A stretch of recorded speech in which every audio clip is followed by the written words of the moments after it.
Alpesh B.Patel, the CEO of Profinium Partners, is here to go through the papers with us. Alpesh, very good morning to you. Thank you very much. Thanks for coming in. Let's start off with this story on the International New York Times. A health exam for big banks is a bid to allay investor fears. The reason we were interested in this is because we've been hearing all about the jitters in the markets. Yeah. It seems that there are a lot of jitters, not just in terms of trading, but just in the kind of financial sector full stop.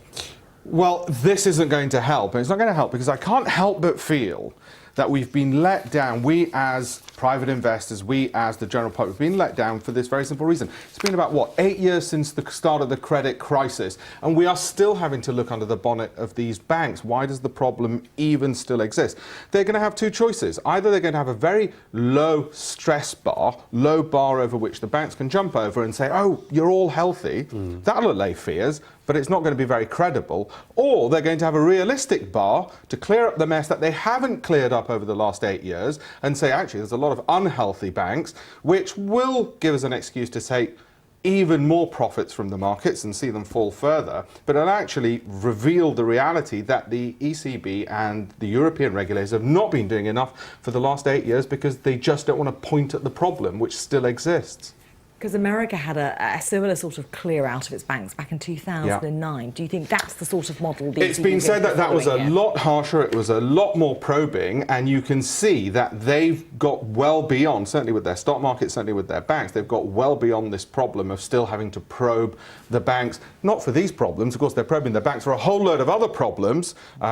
The biggest issue is you look under banks and it's not just going to be bad debt, it's going to be fixing interest rates, fixing FX, it's a whole load of things. If we don't want to have jitters, don't look under the bonnet. Unfortunately, seems to be what we have to do. But we have been let down by regulators who just simply have not dealt with this over the last 8 years, which is why it still hangs about. So looking under the bonnet is kind of tough medicine that we need to take? But we should have done it a heck of a lot sooner, because now it's really going to... The medicine may well kill the patient anyway and bring down a few banks. Let's look at the front page of the Daily Telegraph now. And David Cameron, the British Prime Minister, pledging a last go at a better EU deal. And this article focusing on what this could mean in terms of immigration policy here. We should give the context, of course, that the Tories lost a seat to the UK Independence Party, and therefore anti-EU party, which is anti-immigration party as well. Yeah, they and therefore there's this by-election, and of course the Tories don't want to lose yet another seat. And a general election looming in there. And a general election. The good news, I think, with this story and the message from David Cameron, the good news is he's focused particularly on EU migration and not migration generally. I say this specifically because this evening there's a reception for the Indian Foreign Minister, and we're of course trying to attract inward investment from countries like India. And when I am out there with our trade delegation, our trade department, UK Trade and Investment, one of the things that I'm often asked by businesses is, wait a minute, are you anti-immigration? Which is completely not true about Britain. It's about who the immigrants are. We want to attract the best, and we want to attract the ones which are going to be adding to the country. At least he's got that through, that it's about the EU and not about immigration generally. The founding principles of the EU, free movement. Clearly not anymore if we're looking to renegotiate. And the idea for free movement wasn't just from the principle of post-Second World War. It was so that it could add to economic growth. Now we're going back to an older policy of saying, well, actually, free movement doesn't add to economic growth. There'll be a few economists who will be raising eyebrows. The bad news element of this message for the Prime Minister is, and he will know this from his Oxford politics days, is elections don't get determined on immigration policy. It's all about the economy. Looking at Gulf news, you've got first-hand experience of this story, don't you, Alpesh? Because we're talking about India reforming some of its labour laws. Yes, I've previously been a director of an Indian manufacturing company, and Narendra Modi, the relatively new Prime Minister of India, has been very keen to see India as a manufacturing hub, take some of those international manufacturing jobs which are in China over to India as Chinese labour prices rise. But of course, one of the key problems he's faced is what's been called the terror of labour inspectors who will just turn up and start inspecting, of course.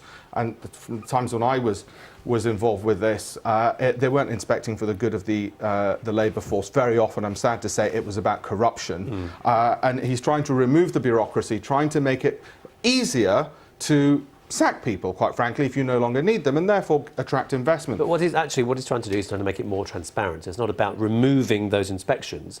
It's about actually posting the inspections online very quickly so that people involved can actually see the results. The inspections are one very small part of an overall reform to ensure that India can be a manufacturing hub. Now, when with organisations like the UK-India Business Council I'm part of, we take over British companies to encourage them to export and set up facilities in India so they can become even more profitable British companies. This, not just the labour inspectors, but actually the ease of actually removing people has been a major, major issue.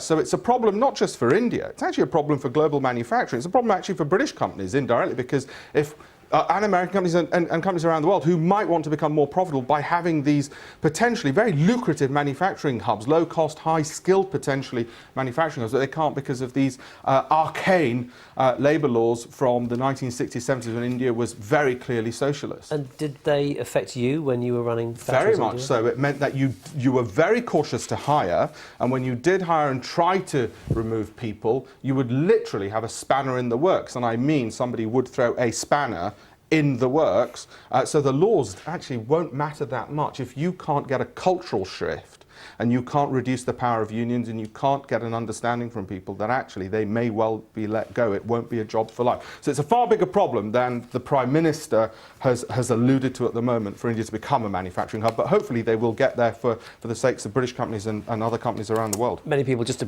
briefly finish on this point, then we'll move on, many people would argue, of course, that unions do protect the labour force. It's a balance, of course it is. I suspect it might have been swung too far in one direction in India. OK, let's move on swiftly to this story, Alice. Yes, front page of the Financial Times. Do you think people will be surprised by the level and scale of political lobbying that goes on from companies like, well, we've known about the banks for a while in America, but now Google? I've worked in Congress, I can tell you, and I can speak freely now because I no longer work there, which is, look, when these lobbyists are funding the political campaigns of congressmen and senators, it is a bribe to ensure that once they're elected, they vote in favour of the companies, which is why the companies will split the tickets. Now, somebody like Google, who says, as their motto, do no evil, why do they need to spend so much money on something clearly undemocratic as trying to spend their way into influence into a legislature which is looking at how much tax they pay, whether they should have oversight over the amount of data, the invasion of privacy issues that have happened.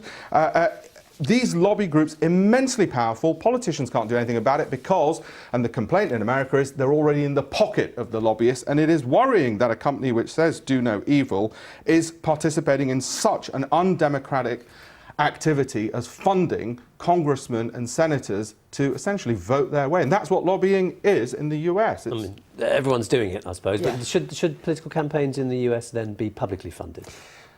I don't think they should be funded at all beyond the minimal levels that we, for instance, have in the UK. And I say this because it's the most powerful legislature in the world, because the laws they make affect us in Britain and everywhere else. I should declare I'm involved with a company which is in a lawsuit against Google for alleged theft of intellectual property. But it's not just Google, it's Goldman Sachs, all the big corporates, and I've got nothing in particular against any corporate, it's against all corporates who are getting this level of access by spending. You can't do that, for instance, in Britain. Yeah.